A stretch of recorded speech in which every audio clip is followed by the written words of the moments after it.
ሰላም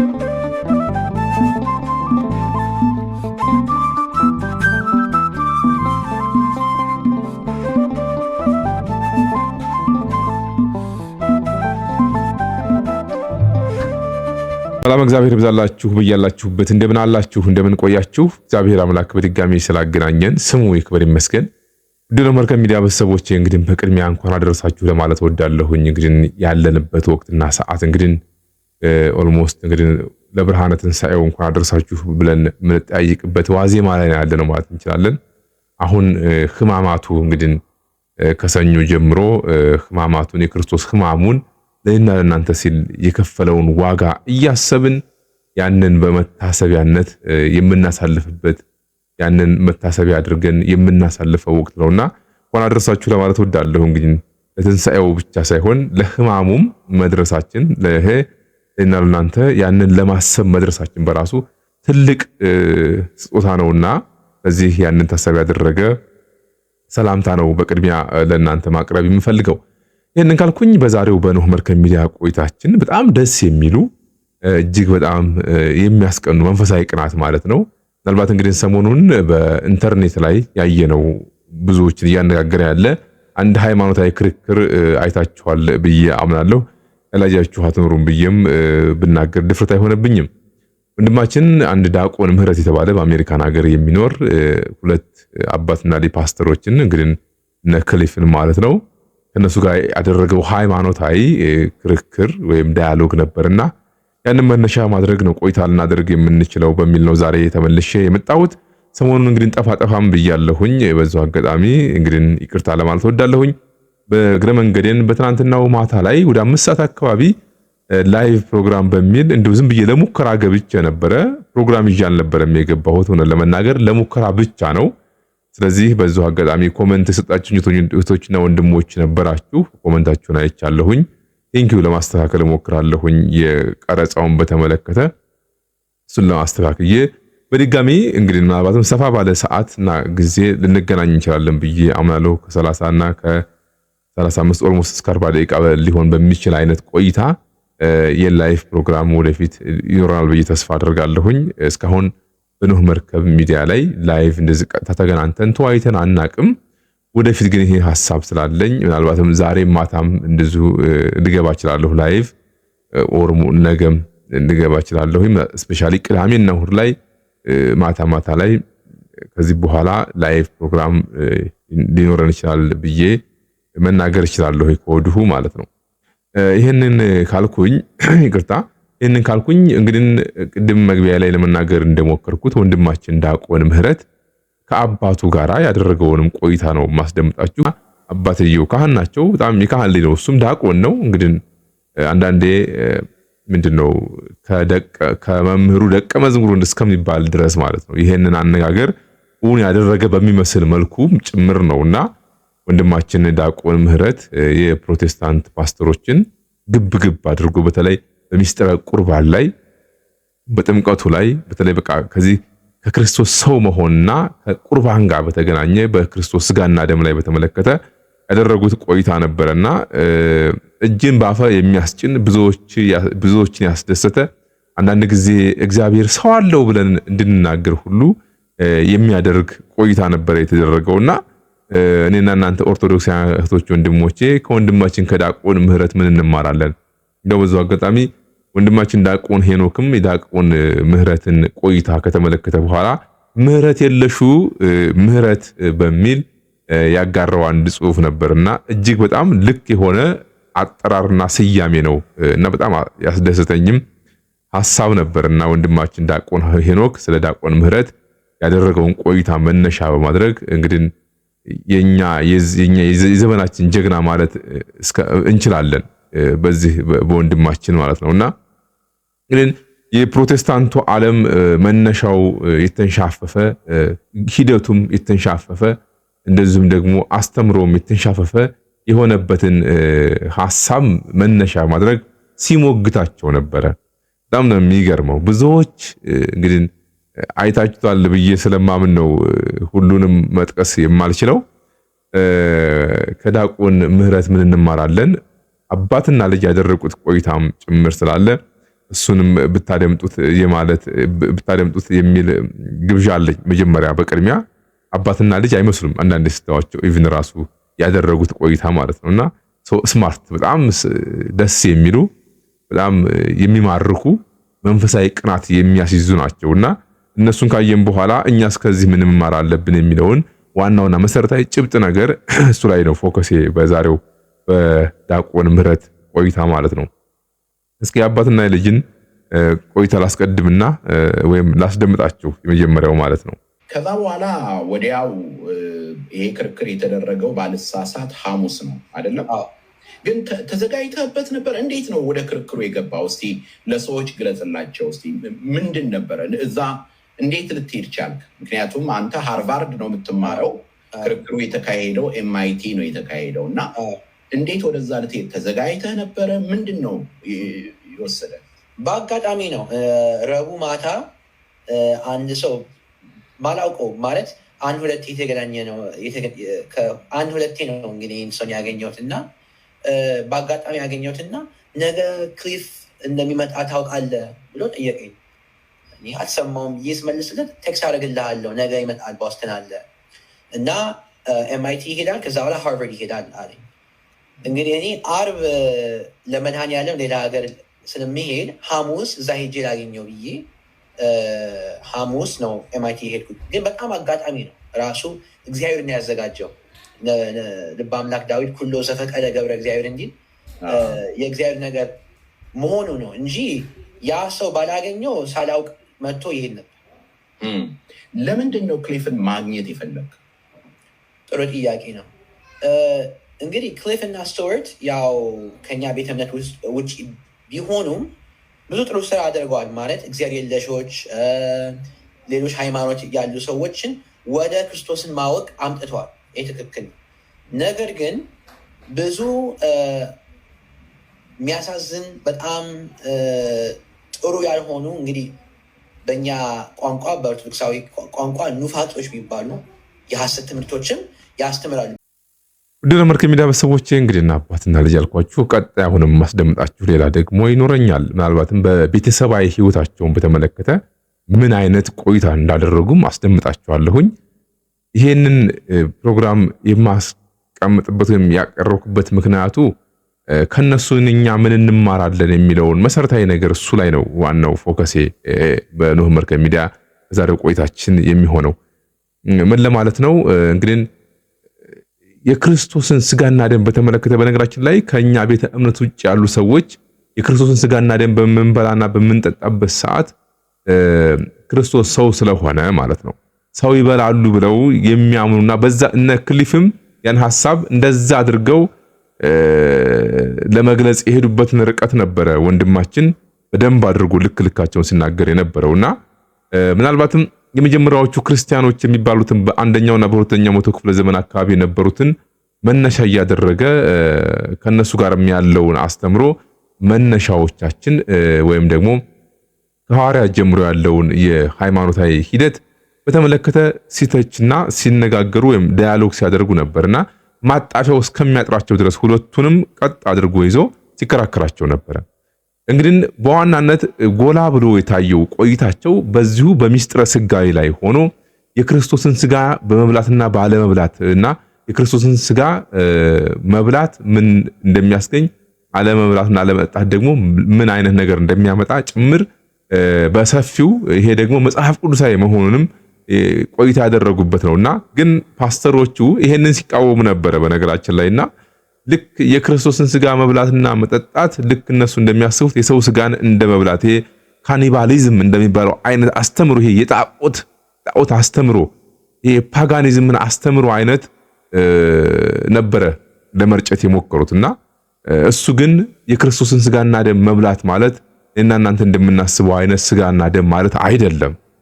እነሱ እንደሚያስቡት እንደውም ሰውየው ሲናገር ልክ አንተ የክርስቶስን ስጋና ደም እንደመብላት ማለት እኮ ልክ የሰውን የሆነ እጁን ወይም ቁርጭምጭሚቱን ወይም ደግሞ የሆነ የሰውነት ክፍልን አንስቶ እንደመብላት አይነት አድርጎ በዛ የነበሩትን ታዳሚዎች የሰው ልጆች እንዴት የሰው ስጋ ይበላል ብለው አእምሯቸውን እንዲነው ሪፖርት ለማድረግ የሄደበትን ርቀት ማለት ነው።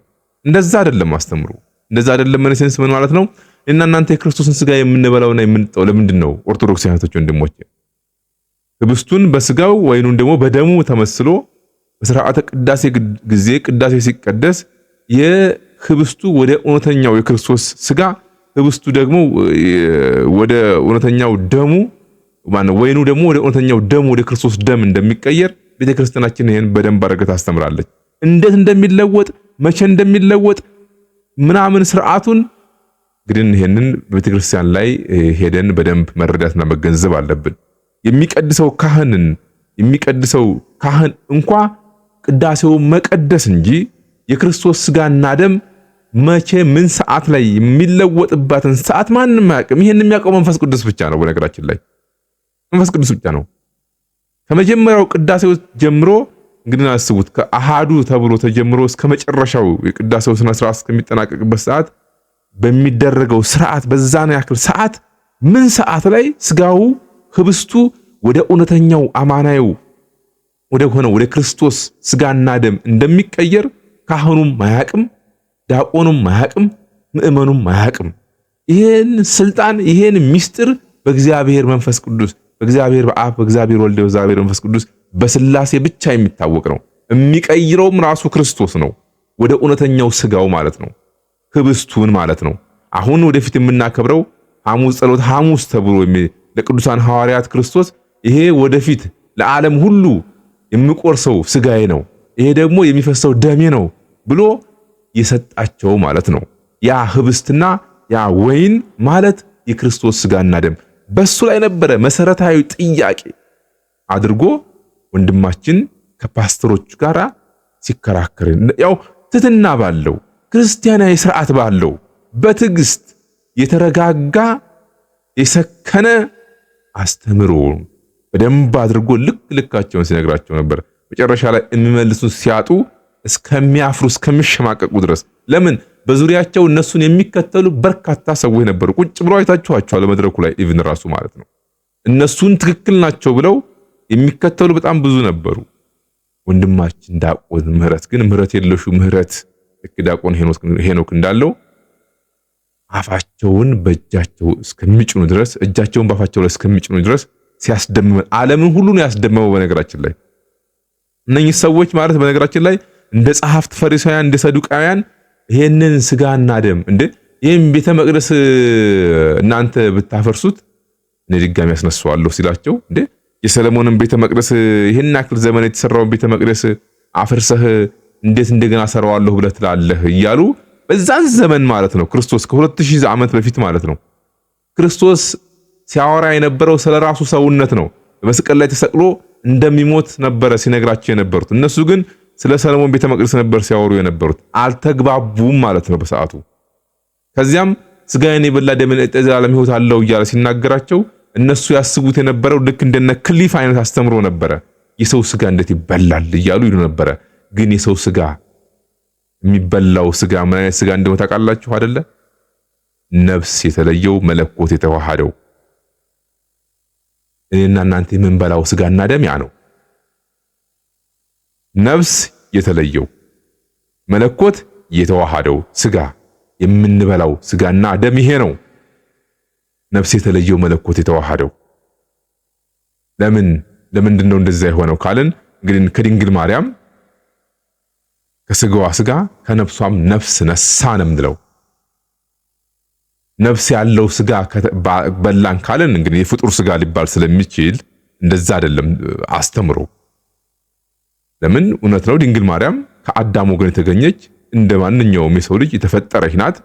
ግን ደግሞ ከሰዎች ሁሉ በላይ የሆነች እግዚአብሔር በታች የሆነች አምላክን የወለደች በድንጋሌ ስጋ በድንጋሌ ነፍስ የጸናች ናት። እንደ ማንኛውም ሰው ስላችሁ ከሰው ወገን ናት ማለት ነው እንጂ ዝቅ እያደረግኩ አይደለም። አንዳንዶች አሉ ምን ማለት ፈልጎ ነው እንደዛ የሚሉ ሰዎች ካሉ ማለት ነው። ከሰው ወገን ናት። ስለዚህ የድንግል ማርያምን ከስጋዋም ስጋ ከነፍሷም ነፍስን የነሳው ክርስቶስ። ስለዚህ የሱ ስጋ ነፍስ የተዋሃደው ካል የፍጡር ስጋ ነው ማለት ነው አይደለም። የክርስቶስ ስጋና ደም ማለት ነፍስ የተለየው መለኮት የተዋሃደው ነው። በጣም ጥንቃቄ ያስፈልጋል። ስለዚህ ይሄንን ስጋና ደም ነው የምንበላውና የምንጠጣው ማለት ነው። ይሄንን ስጋና ደም ነው የምንበላው የምንጠጣው። በዮሐንስ ወንጌል ላይ የተነገረውም ያ ነው። ስጋዬን ያልበላ ደሜን ያልጠጣ የዘላለም ሕይወት የለውም ነው። የዘላለም ሕይወት ለማግኘት ነው የምንበላው የምንጠጣው። አንዴ በልተነው ለዘላለም የማያስርብ፣ አንዴ ጠጥተነው ለዘላለም የማያስጠማ የክርስቶስ ስጋና ደም ማለት ነው።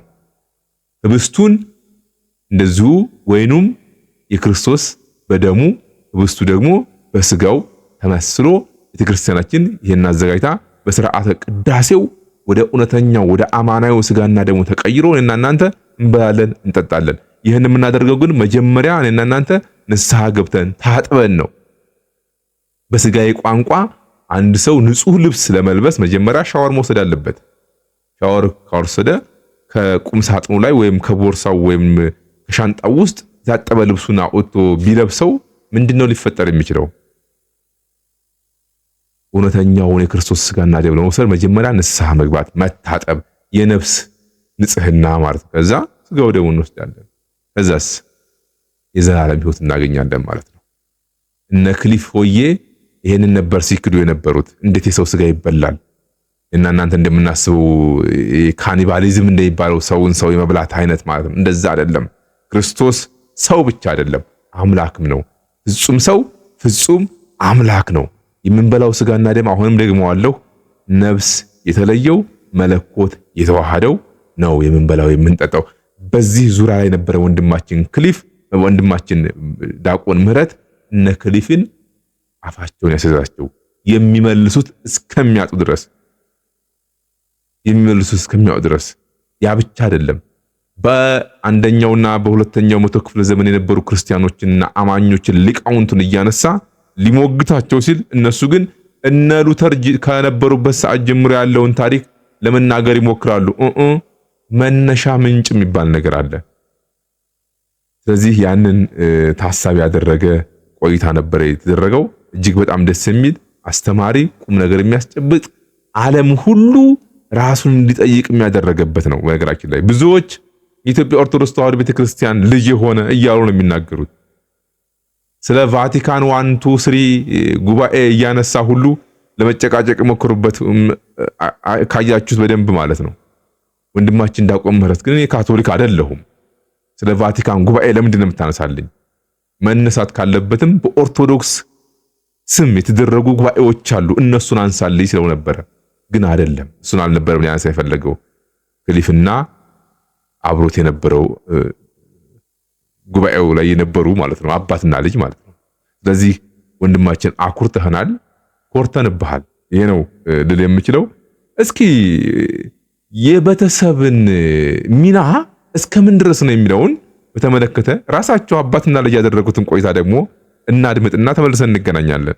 ዲያቆን ምህረት ይሄንን ከየት ነው ያገኘኸው? እንዴት ነው?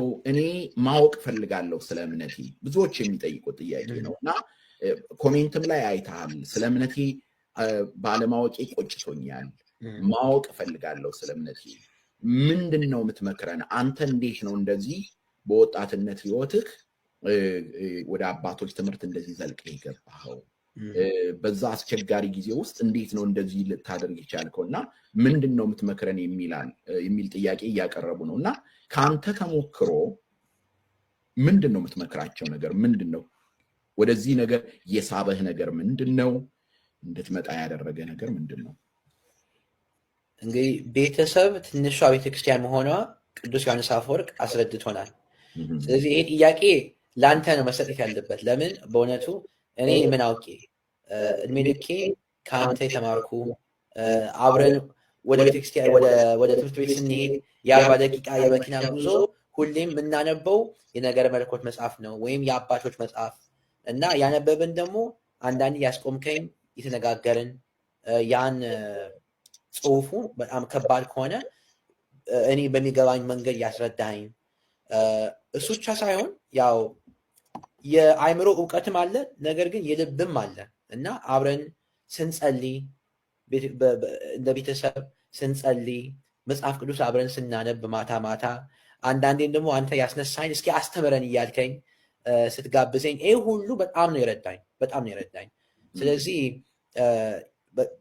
የልጅነቴን ነገር ሳስብ ያው ገናም ልጅ ነኝ፣ ግን የልጅነቴን ነገር ሳስብ አንተ ያስተማርከኝ ነገር ነው አሁን ይዤ ለነ ክሊፍ ለነ ስቶሪ ያቀረብኩት እንጂ የራሴ ነገር ሳይሆን የተሰጠኝ ነገር ነው እና ይሄም ደግሞ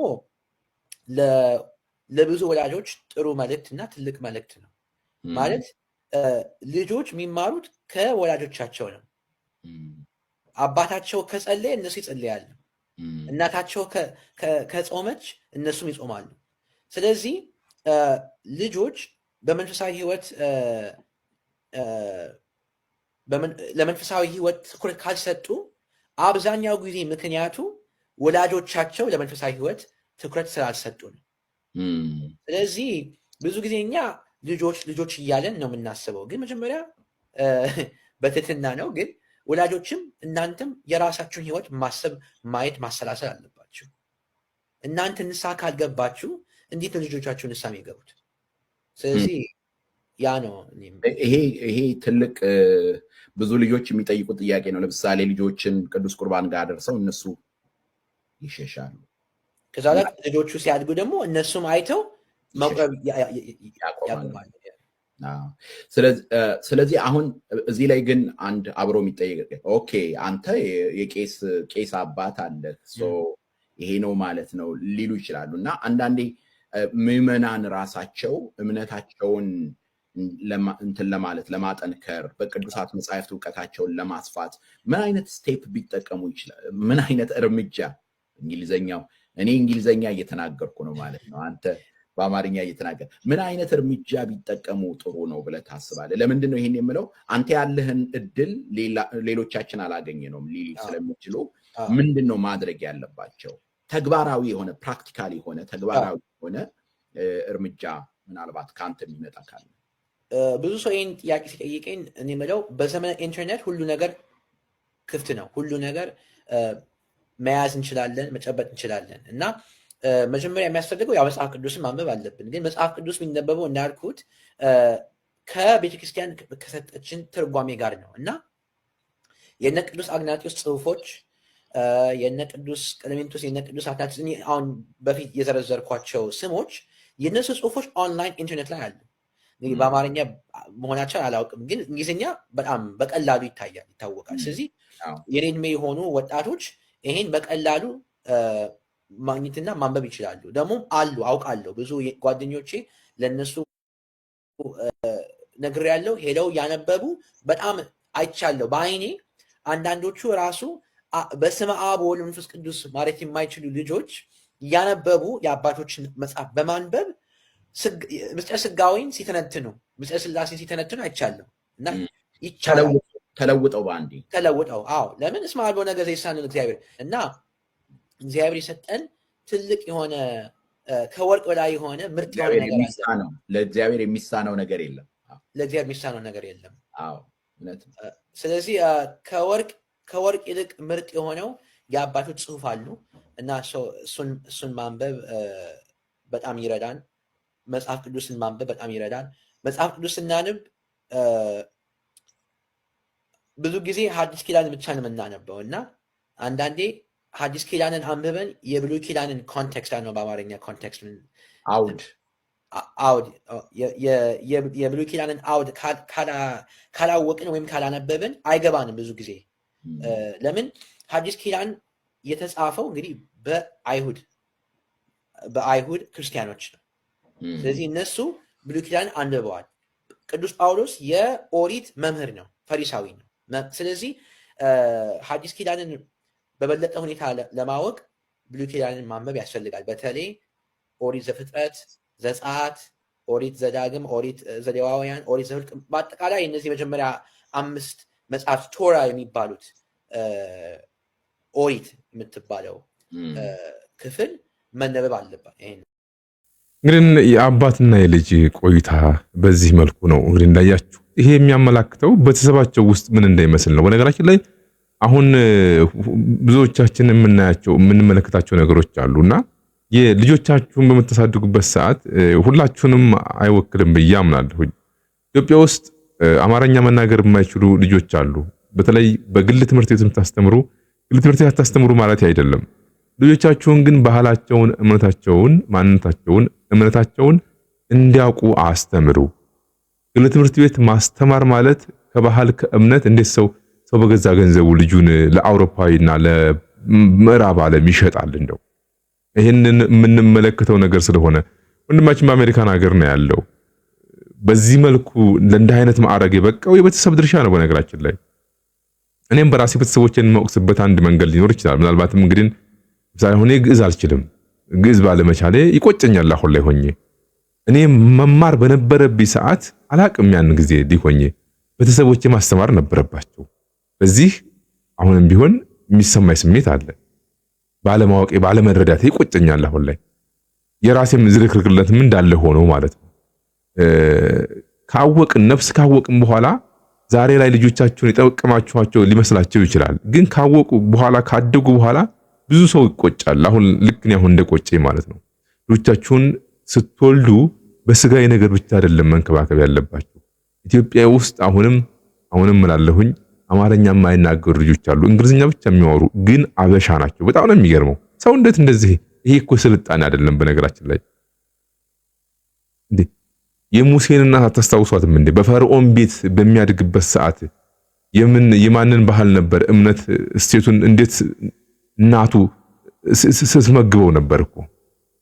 ሙሴ እኮ እስራኤላውያን ነፃ ለማውጣት የበቃው እኮ የእናቱ ተጽዕኖ እኮ ነው። በነገራችን ላይ በቤተ መንግስት ውስጥ እንዴት እንዳሳደገችው እንዴት አድርጋ ቋንቋውን፣ እምነቱን፣ ባህሉን ከምግቡ ጋር አብራት ስታጎርሰው እንደነበረ ታሪክን ወደኋላ መመልከት ነው። ከዛስ አንድ ግብፃዊና አንድ እስራኤላዊ በተጣሉበት ሰዓት ለእስራኤላዊ አግዞ ግብፃዊውን የገደለው ሙሴ ለምን ይመስላችኋል? ስለ እስራኤላዊነቱ በደንብ ስለተማረ ነው። አሁንም ስለ ኦርቶዶክሳዊነት እንደ ዲያቆን ምህረት ማስተማር ልጆቻችሁን፣ ስለ ኢትዮጵያዊነት ልጆቻችሁን ማስተማር፣ እምነታቸውን ባህላቸውን በደንብ ማስተማር፣ መንገር። ነገ ሀገር የሚረከቡት እነሱ ናቸው። ቤተክርስቲያን የሚረከቡት እነሱ ናቸው። ማንኛውንም ነገር ማስጠበቅ የሚችሉት የሚወለዱ ልጆች ናቸው ነው። ይሄንን ምላችሁ ለእህቶቼ ለወንድሞቼ መልእክቱ በደንብ ጠበቅ አድርጋችሁ መያዝ ስላለባችሁ ነው። በውጭም የምትኖሩ እንደው ይሁን ውጭ እንኳን ሆናችሁ እንደው ሁኔታውም እንደው ኦፖርቹኒቲው የለም እንበል። ኢትዮጵያ ውስጥ ሆነው ልጆቻቸው አማርኛ የማያውቁ ቤተሰቦች አሉ።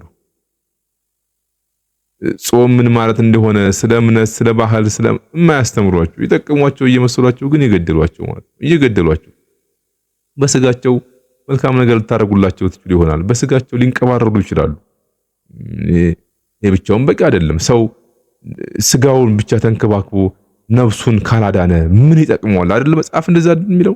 ልጆቻቸውን የምትወዷቸው ከሆኑ እምነታቸውን አስተምሯቸው፣ እንዲጾሙ አድርጓቸው፣ እንዲጸልዩ አድርጓቸው። ይሄ ነው ጥቅም ማለት። እግዚአብሔር እኮ ልጅ ሲሰጥ እኮ ዝም ብሎ አይደለም ከኛ የሚፈልገው ከቤተሰብ የሚፈልገው ነገር አለ እንዴ። ከልጆቻችን ወይም ደግሞ ከልጆቻችሁ እኮ እግዚአብሔር አንድ ነገር ይፈልጋል። ያለ ማድረግ ደግሞ ቤተሰብ ትልቁን ድርሻ ይወጣል ነው። የዲያቆን ምህረት ቤተሰብ ልጁን በዚህ መልኩ ስለሰራው ከሱ አልፎ ዛሬ ሁላችንም እንድንኮራበት አድርጎናል ማለት ነው። ቤተሰቡ የሚኮራበት፣ ቤተክርስቲያን የሚኮራበት፣ ሀገር የሚኮራበት ልጅ ማሳደግ ከኛ ይጠብቃል። አሁንም ደግሜ እናገራለሁኝ፣ ልጆቻችሁ ላይ ትኩረት አድርጋችሁ ስሩ። ባህላቸውን፣ እምነታቸውን፣ እሴታቸውን አስተምሩ። ለዚህ በውጭ የምትሰዳችሁ እህቶች ወንድሞች ከነ ዲያቆን ምህረት ብዙ መማር አለብን ነው። እነሱም በውጭ ነው ያሉት። ለነሱ ተከፈተ እድል ለእናንተ ዝግ የሚሆንበት መንገድ አይኖርም። ኢትዮጵያ ውስጥ ሆናችሁ ደግሞ ልጆቻችሁን አውሮፓ ያድርጋችሁ የምታሳድጉ የአውሮፓ ነገር አታስተምሩ ማለት አይደለም። የሚጠቅመውን ነገር አስተምሯቸው፣ ዘመናዊነቱን አስተምሯቸው። ግን የራስን ጥሎ አይደለም የሰውን። ይሄ ባርነት ነው። አድዋንም እናከብረው እኮ ኮሎናይዝ እንዳያደርጉን ብለን አይደለም። ሰው በገዛ ፍቃዱ ኮሎናይዜሽንን አሜን ብሎ ይቀበላል እንዴ? እንደዚህ አይነት ሲስተሙን ከቀየረ የባርነት ዘመን ራሳችንን ጠብቀን እምነታችንን፣ ባህላችንን፣ እሴታችንን ጠንከር አድርገን እንደ ኢትዮጵያዊነት እንደ ኦርቶዶክሳዊነት በነገራችን ላይ ወርቅ የሆነ ነገር የለም። በመላው ዓለም ብትዞሩ ማለት ነው። ይሄ ማካበድም አይደለም፣ ጉራም አይደለም፣ መታበይም አይደለም። እውነት የሆነውን ነገር መመስከር ስተስላ አይደለም ማለት ነው። የኛ ይበልጣል። በነገራችን ላይ ብዙዎች የኛን እውነታውን ቢያውቁት ቢረዱት የእነሱን ጥለው የኛን የማይዙበት ምንም መንገድ የለም። ያን እንዲያደርጉ ግን ከኛም ይጠበቃል። አርአያ መሆን ምሳሌ መሆን አለብን። ጭራሽ እኛ የኛን ትተን ወደ እነሱ የምንሄድ ከሆነ ምን ዋጋ አለው?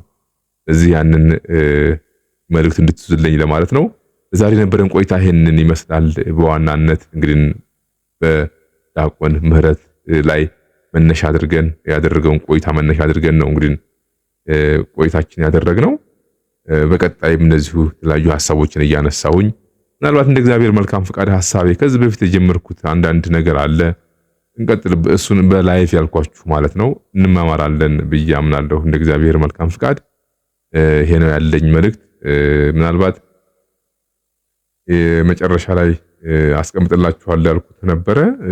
ብዙም ያናክል አይደለም ማለት ያው ስላያችሁ ስለሰማችሁት ብዬ ነው። ስለዚህ ይሄ ነው መጨረሻችን። ላይቭ ፕሮግራም ላይ በድጋሚ እንገናኝ። መልካም ቆይታ እንዲሆንላችሁ እመኛለሁኝ። ይቆየን።